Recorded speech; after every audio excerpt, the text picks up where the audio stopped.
ദൈവത്തിൻ്റെ ഏറ്റവും പ്രിയമുള്ളവരെ, അവിടുത്തെ സമാധാനം ഞാൻ ആശംസിക്കുന്നു. ഇന്ന് കർത്താവ് നമുക്ക് നൽകുന്ന ദൂത് ഹെബ്രായർ 11:30. വിശ്വാസത്തോടെ ഇസ്രായേൽ ജനം ജെറിക്കോയുടെ കോട്ടകൾക്ക് 7 ദിവസം വലത്തു വെച്ചപ്പോൾ അവ ഇടിഞ്ഞു വീണു.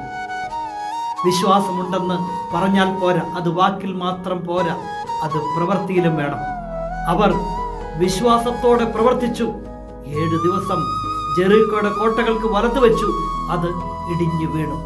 വിശ്വസിക്കണം, വിശ്വാസത്തോടെ പ്രവർത്തിക്കണം. എങ്കിൽ നിന്റെ പ്രവൃത്തികൾക്ക് ദൈവത്തിൻ്റെ കയ്യൊപ്പുണ്ടാകും. കരുണാമയനായ ദൈവം നമ്മെ എല്ലാവരെയും സമൃദ്ധിയായി അനുഗ്രഹിക്കണം.